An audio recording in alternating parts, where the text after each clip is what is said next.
मुरादाबाद जनपद के पागड़ा क्षेत्र के गांव मोड़ा तैया में किसान अब पारंपरिक धान की खेती छोड़कर कमल की खेती की ओर तेजी से रुख कर रहे हैं। किसानों का कहना है कि कमल की खेती में लागत अपेक्षाकृत कम आती है, जबकि इससे कई प्रकार के उत्पाद मिलने के कारण अच्छा लाभ प्राप्त होता है। गाँव के किसानों के अनुसार कमल की खेती केवल फूलों तक सीमित नहीं है, इसकी जड़ और तने का भी बाजार में अच्छा दाम मिलता है। कमल का तना स्थानीय बाजार में भसीड़े की सब्जी के रूप में काफी पसंद किया जाता है, जबकि कमल के बीज कमल गट्टे के नाम से बिकते हैं और इनकी धार्मिक व खाद्य उपयोगिताओं के कारण अच्छी मांग रहती है। इसके अलावा पूजा पाठ और सजावट के लिए कमल के फूल भी आसानी से बिक जाते हैं। किसानों का कहना है कि धान की खेती में अधिक पानी, खाद और मेहनत की आवश्यकता होती है, जबकि कमल की खेती में अपेक्षाकृत कम खर्च आता है और एक ही फसल से कई स्रोतों से आय प्राप्त होती है। यही कारण है कि गांव के कई किसान अब अपने खेतों और तालाबों में कमल की खेती को अपनाने लगे हैं। स्थानीय किसानों का मानना है कि यदि सरकार की ओर से तकनीकी मार्गदर्शन, प्रशिक्षण और बेहतर बाजार उपलब्ध कराई जाए तो कमल की खेती क्षेत्र के किसानों की आय बढ़ाने और प्रभावी माध्यम बन सकती है। गांव मोड़ा तैया में कमल की खेती अब अन्य किसानों के लिए प्रेरणा बन रही है और कृषि में बदलाव की एक नई तस्वीर पेश कर रही है।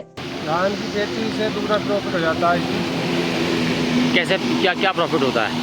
इसकी जड़ अलग दिखती है, फूल अलग दिखता है और जो बचता है उसमें कमल के जो गट्टा बोलते हैं, कमल गट्टा, उसके मखाने बनते हैं। कितने किसान अपने यहाँ ये खेती करते होंगे? हमारे यहाँ लगभग 30% किसान। इससे काफ़ी फ़ायदा है। काफ़ी फायदा। तो सरकार से भी तो रियायत मिलती है इस चीज़ को लगाने के लिए? सरकार से कोई रियायत नहीं है इससे। अच्छा, लेकिन ये है गहरे के खेत में जहाँ गहरा है, ज़मीन मोटी है, वहाँ अच्छा होता है पैदावार।